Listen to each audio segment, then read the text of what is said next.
साहब आपका तू तू यहाँ क्या कर रही है? पापा वो चुप कर, तुझे तो मैं बाद में बताता हूँ। साहब साहब हाँ बोल। साहब आपका पार्सल आया था नीचे, क्या करूँ साहब? हाँ सर, एक काम कर, उसे नीचे रख ले, मैं थोड़ी देर में आऊँगा, अभी मैं कुछ काम कर रहा हूँ। अच्छा साहब, ये कौन है? तुझे उससे क्या मतलब? मंगेतर है मेरी, शादी होने वाली है, क्या करेगा? अच्छा, आपकी शादी होने वाली है? क्या इसके पापा को सब मालूम है? अबे वो ये बुढ़े पागल हो गया क्या तू? शादी होने वाली है मतलब इसके परिवार वालों को पता होगा ना, जाके काम कर अपना। अबे जाना।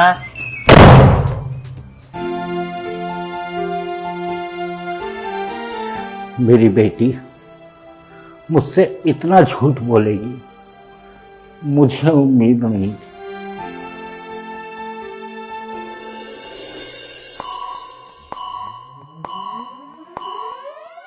हाँ, आ गई तू अपना मुंह काला करवा के। मैं तुझे बाहर पढ़ने के लिए भेजता हूँ और तू बाहर जाकर मेरी बदनामी करवाती है। देखो पापा प्लीज पहले आप एक बार मेरी बात सुनो। अरे सुनने को बचा ही क्या है, मैंने सब अपनी आंखों से देख लिया है कि तू मेरी आंखों में धूल झोंक रही है। पापा जैसा आपको लग रहा है वैसा कुछ भी नहीं है, आप एक बार मुझे बोलने का मौका तो दो। अगर ऐसा कुछ भी नहीं है तो वो कौन है लड़का जिसके साथ तू गुलछर्रे उड़ा रही थी? पापा वो कोई ऐसा वैसा लड़का नहीं है, उसका नाम रोशन है और मैं उससे प्यार करती हूँ। मैं आपको खुद ही बताना चाहती थी बट अब आपको खुद ही पता चल गया तो मैं आपसे छुपाऊंगी नहीं। तुझे एक बार भी शर्म नहीं आई कि तेरे बाप को पता लगेगी तो उसके दिल पर क्या बीतेगी? कितनी मेहनत की है मैंने तुझे पढ़ाने लिखाने में, वो सब तूने एक मिनट में बर्बाद कर दिया। पापा इससे पढ़ाई का क्या रिश्ता, और मैं उससे प्यार करती हूँ, प्यार करना गलत तो नहीं है ना? बस बहुत छूट दे दी मैंने तुझे, अब आज के बाद तू इस घर से बाहर नहीं जाएगी। आज के बाद तेरा बाहर घूमना बंद, कॉलेज जाना बंद। अच्छा तो अब आप मुझ पर बंदिशें लगाना चाहते हो, मुझे कॉलेज नहीं जाने दोगे, बाहर नहीं जाने दोगे? आपको क्या लगता है कि मैं आपकी बात सुनूंगी? सच में?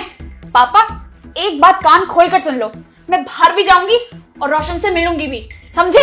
और आप मुझे नहीं रोक सकते। अपने बाप से जुबान लगाती है। पापा बस, अगर आपने मुझ पे हाथ उठाने की कोशिश करी ना तो एक बात कान खोलकर सुन लो, अब मैं बच्ची नहीं रही, आप मुझ पे ऐसे हाथ नहीं उठा सकते। अगर आपने ऐसी हरकत दोबारा करी ना तो मैं आपकी कंप्लेंट पुलिस में करवा दूंगी, समझे? और वैसे भी ये मेरी लाइफ है, इसे जैसे मर्जी जीऊं, आप होते कौन हो मुझे रोकने वाले? मैं रोशन से मिलूंगी भी और आप बीच में बोलोगे नहीं, और अगर आपने बोला तो आप ना जेल में मिलोगे सीधा, समझे?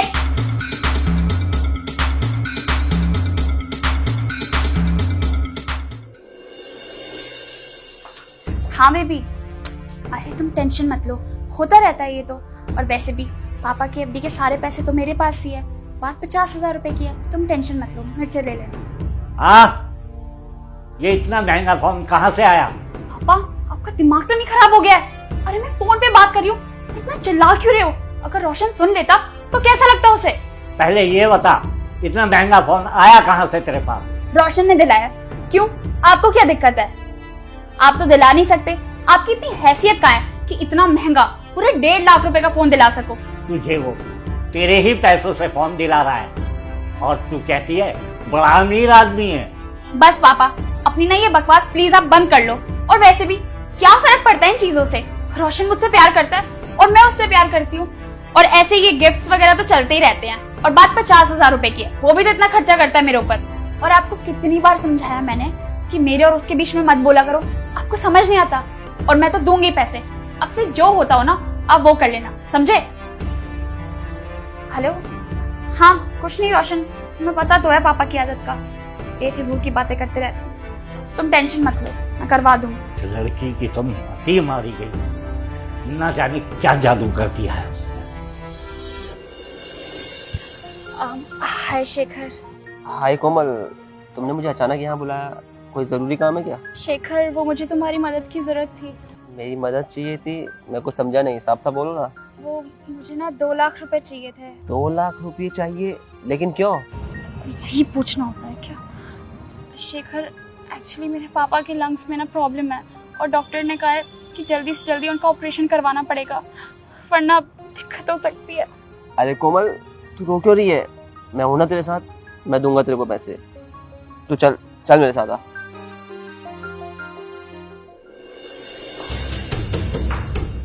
एक्सक्यूज मी भैया, यहाँ ताला क्यों लगा हुआ है? यहाँ तो एक लड़का रहता है। अरे ये मकान तो काफी टाइम से खाली है, यहाँ पर तो कोई नहीं रहता। ये क्या बात बोल रहे हो आप? थोड़े दिन पहले मैं आई थी, यहाँ एक लड़का रहता है। अच्छा, वो लड़का? अरे वो तो यहाँ का एंट्री ठीक करने के लिए आया था, और जब तक उसका काम था वो यहाँ पे रहा, काम खत्म करने के बाद यहाँ से चला गया। मतलब ये उसका घर नहीं है? अरे मैडम, वो इसका मालिक नहीं था, इसका मालिक तो कोई और है, और वो यहाँ पर आता भी नहीं है। अच्छा ठीक है, थैंक यू। इसका मतलब रोशन ने मुझसे झूठ बोला, वो इस घर का मालिक नहीं है।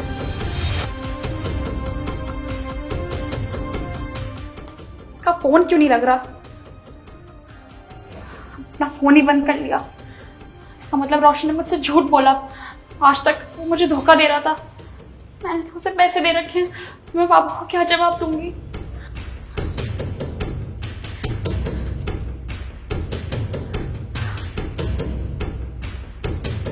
Shit.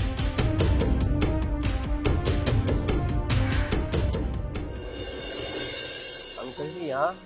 अंकल जी नमस्ते। नमस्ते बेटा, नमस्ते। अंकल जी अब आपकी तबीयत ठीक है?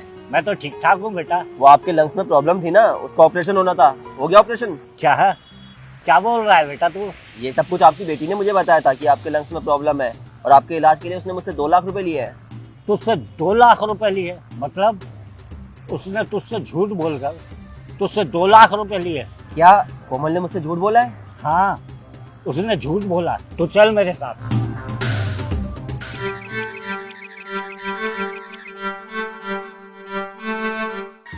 बेटा, मैं ये क्या सुन रहा हूँ? तुमने इनसे 2 लाख रुपए का कर्जा ले रखा है। मुझसे बहुत बड़ी गलती हो गई, प्लीज मुझे माफ कर दीजिए। मैंने आपकी बात ना सुनकर अपनी जिंदगी की सबसे बड़ी गलती करी, और उस लड़के पे विश्वास कर मुझे नहीं पता था कि वो मुझे इस तरीके से धोखा देकर चला जाएगा। I'm really sorry. I'm sorry Shekhar, मैंने तुमसे 2 लाख रुपए लिए। बेटा, मैंने तुम्हें इतनी बार समझाया, लेकिन तुमने मेरी एक न मानी और अपनी जिद के आगे अड़ी रही। आप सही कह रहे हो पापा, मुझे आपकी बात मान लेनी चाहिए थी। मैंने आपकी सारी सेविंग्स भी बर्बाद कर दी, और अब कुछ बचा भी नहीं है, और मेरे सिर पे कर्जा भी हो गया। I'm really sorry. कोमल, तुमने सबसे बड़ी गलती तो तभी कर दी थी जब तुमने अपने पिताजी से जबान लड़ाई, उनसे उल्टा सीधा बोला। तुम्हें पता है तुम्हारे पिताजी तुम्हारे लिए क्या कुछ नहीं कर रहे, मतलब इतनी मेहनत कर रहे हैं किस लिए?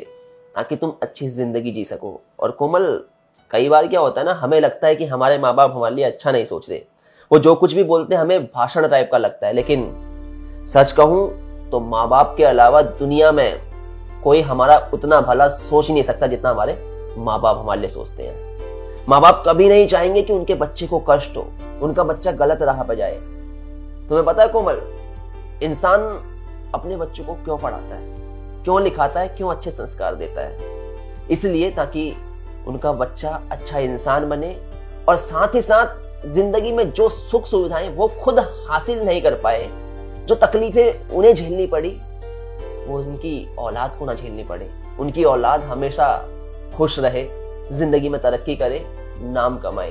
लेकिन जब औलाद माँ बाप से जबान लड़ाती है, उनके एहसानों के बदले उन्हें ताने सुनाती है, तब टूट जाते हैं माँ बाप। क्योंकि एक औलाद के लिए इतना कुछ करने के बाद जब ताने सुनने को मिलते हैं, तो फिर जिंदगी में खास कुछ बचता नहीं है माँ बाप की। उनकी जिंदगी में जैसे चारों ओर अंधेरा हो जाता है। इसलिए रिस्पेक्ट करो यार अपने माँ बाप की, क्योंकि ये है तो समझो कि तुम्हारी जिंदगी में सब कुछ है, और अगर ये नहीं है कोमल, तो मेरी बात मानो, दुनिया की सारी सुख सुविधाएं बेकार है। क्योंकि माँ बाप के आगे सारी सुख सुविधाएं, करोड़ों अरबों रुपए की दौलत फीकी है। तुम लोग कितने अच्छे हो, मेरे बारे में इतना सोचते हो, और मैं कितनी बेवकूफ, तुम लोगों की बात कभी मानी नहीं मैंने। एक बात कहना चाहूंगा तुमसे कोमल, मुझे मेरे पैसे बेशक मत देना, लेकिन अपने पिताजी का हमेशा सम्मान करना, और ऐसे काम करने की कोशिश करना जिससे तुम्हारे पिताजी का सर गर्व से ऊंचा उठ जाए और वो 4 लोगों के बीच में कह सके कि कोमल मेरी बेटी है। Thank you Shekhar, thank you so much. अरे थैंक्स की कोई बात नहीं कोमल। अंकल जी आप जाएं, कोमल को संभालें। तो यार सबसे पहले तो आप लोग ये बताएं कि आप लोगों के हिसाब से एक अच्छी औलाद का क्या फर्ज होता है। आप लोगों को जो भी लगता है वो जरूर बताइएगा, मुझे आप सभी लोगों के जवाब का इंतजार रहेगा। कहानी में हमने ये चीज देखी, कई बार क्या होता है जवानी में बच्चे माँ बाप से उल्टा बोलते हैं, उनकी बात नहीं मानते, जबकि माँ बाप वो होते हैं जो हमेशा अपने बच्चों के लिए अच्छा सोचते हैं। वो इंसान होते हैं जो अपने सुखों का त्याग करके औलाद को हर संभव सुख सुविधा देने की कोशिश करते हैं। साथ ही साथ हमने ये चीज भी देखी, कई बार क्या होता है जवानी में बच्चे गलत लाइफ पार्टनर को चुन लेते हैं। लाइफ पार्टनर चुनते वक्त हमेशा थोड़ा सा सावधानी बरतें, थोड़ा सा वाइजली डिसीजन को लें। बाकी वीडियो पसंद आई हो, वीडियो का मैसेज पसंद आया हो तो वीडियो को ज्यादा से ज्यादा लाइक करें, शेयर करें। मिलते हैं आप सभी लोगों से जल्द एक नई वीडियो में एक नई स्टोरी के साथ।